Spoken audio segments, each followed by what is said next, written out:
નમસ્તે મિત્રો, જ્યેષ્ઠ માસની આ ખાસ પૌરાણિક કથા શ્રેણીમાં આપનું હૃદયથી સ્વાગત છે.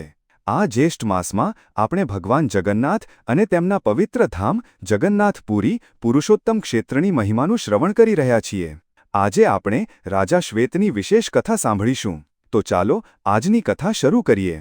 ઋષિ જૈમિનીએ કહ્યું, સૂર્ય કર્ક રાશિમાં હોય ત્યારે આષાઢ શુક્લ એકાદશીથી કાર્તિક શુક્લ એકાદશી સુધી ચોમાસાના 4 મહિના દરમિયાન ભગવાન વિષ્ણુ શેષ શૈયા પર શયન કરે છે. આ ભગવાન શ્રી હરિની આરાધનાનો પરમ પવિત્ર સમય છે.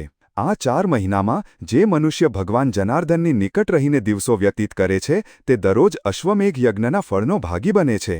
સમુદ્રના પવિત્ર જળમાં સ્નાન કરીને શ્રી પુરુષોત્તમના દર્શન કરીને ચાતુર્માસ વ્રતનું પાલન કરવું એ મુક્તિનું સાધન ગણાય છે. ચાતુર્માસમાં ભગવાન શેષ શૈયા પર શયન કરે છે. પુરુષોત્તમ ક્ષેત્રમાં 8 મહિના રહીને દરરોજ ભગવાન વિષ્ણુના દર્શન કરવાથી જે ફળ મળે છે તે ચાતુર્માસમાં 1 દિવસના નિવાસ અને દર્શનથી પ્રાપ્ત થાય છે. જે લોકો સર્વ પાપોમાં આસક્ત, સદાચારથી ભ્રષ્ટ અને સર્વ ધર્મોથી બહિષ્કૃત હોય તેઓ પણ પુરુષોત્તમ ક્ષેત્રમાં રહે તો તેમનું કલ્યાણ થાય છે.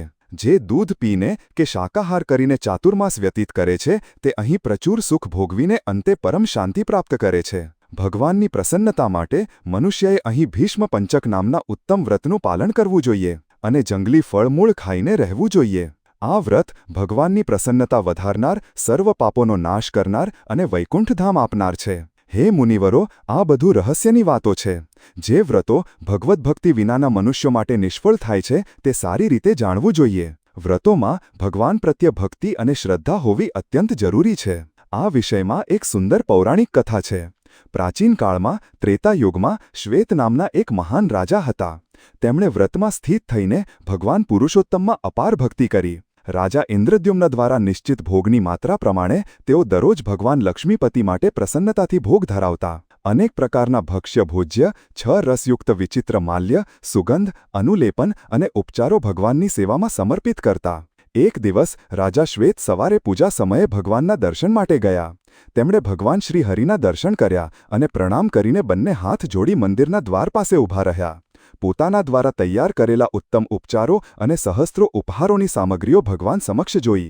ત્યારે તેઓ ધ્યાનસ્થ થઈને વિચારવા લાગ્યા, શું ભગવાન શ્રી હરિ આ મનુષ્ય નિર્મિત ભોગ ગ્રહણ કરશે?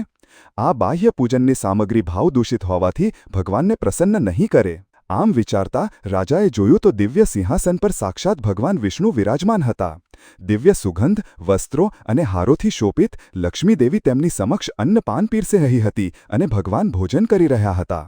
આ અદ્ભુત ઝાંખી જોઈને રાજા શ્વેતે પોતાને કૃતાર્થ સમજ્યા. તેમણે આંખો ખોલી અને પછી બધું પહેલા જેવું દેખાયું. આથી રાજાને અપાર આનંદ થયો. વ્રતશીલ રાજા શ્વેતે ભગવાનને નિવેદિત પ્રસાદ જ ખાતા અને ભારે તપસ્યા કરી. તેમની તપસ્યાનો ઉદ્દેશ હતો કે તેમના રાજ્યમાં કોઈની અકાળ મૃત્યુ ન થાય અને મૃત પ્રાણીઓની મુક્તિ થાય. તેમણે શરણાગતો માટે કલ્પવૃક્ષ સ્વરૂપ મંત્રરાજ અનુષ્ટુપનો નિયમપૂર્વક જાપ કર્યો.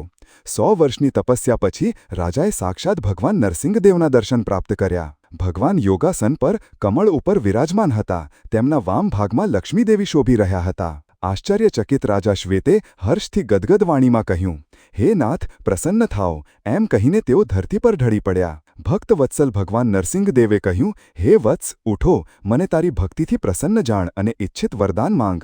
રાજા ઊભા થયા અને વિનમ્રતાથી બોલ્યા, હે સ્વામી, જો તમે મારા પર કૃપા કરો તો હું મૃત્યુ પછી તમારા જેવું રૂપ પામીને તમારી સેવામાં રહું અને જ્યાં સુધી હું રાજા તરીકે રહું ત્યાં સુધી મારા રાજ્યમાં કોઈ અકાળ મૃત્યુ ન થાય અને જેનું કાળમૃત્યુ થાય તેને સાયુજ્ય મુક્તિ મળે.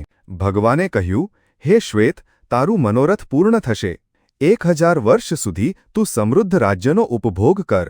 મારા નૈવેદ્યનું ભોજન કરવાથી તારા સર્વ પાપો નાશ પામશે અને અંતઃકરણ શુદ્ધ થશે.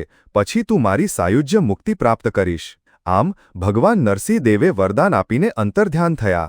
ભગવાન જગન્નાથના મંદિરમાં નિવેદિત પ્રસાદ શુદ્ધ અને પવિત્ર છે. ગરીબ, કૃપણ, સ્વદેશી કે પરદેશી જે કોઈ અહીં આવે તેમણે ભગવાન વિષ્ણુનો પ્રસાદ ગ્રહણ કરવામાં અહંકાર ન દર્શાવો.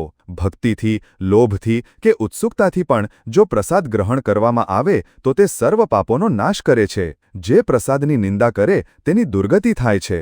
જે ભક્ત સાચી પ્રતિજ્ઞા કરીને દરરોજ ભગવાન જગન્નાથનો પ્રસાદ ગ્રહણ કરે તે સર્વ પાપોથી મુક્ત થઈને વૈકુંઠ ધામ પ્રાપ્ત કરે છે.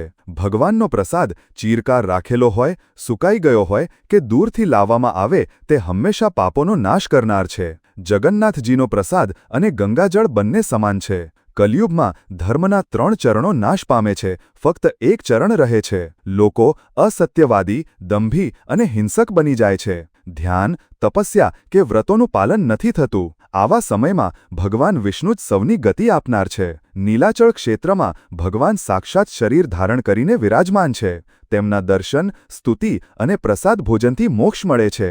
તો આ હતી આજની જ્યેષ્ઠ માસ ખાસ કથા, જેમાં આપણે ભગવાન જગન્નાથના મહાપ્રસાદની મહિમા સાંભળી. જો આ કથા તમને ગમી હોય તો તેને તમારા મિત્રો અને પરિવાર સાથે શેર કરો. તેમને પણ જણાવો કે ભગવાન જગન્નાથના મહાપ્રસાદનું કેટલું મહત્વ છે અને તેનાથી કેટલું પુણ્ય મળે છે. આ વિડીયોને લાઇક કરો અને જો તમે હજુ સુધી ચેનલ સબસ્ક્રાઇબ નથી કર્યો તો અવશ્ય સબસ્ક્રાઇબ કરો. હરે કૃષ્ણ.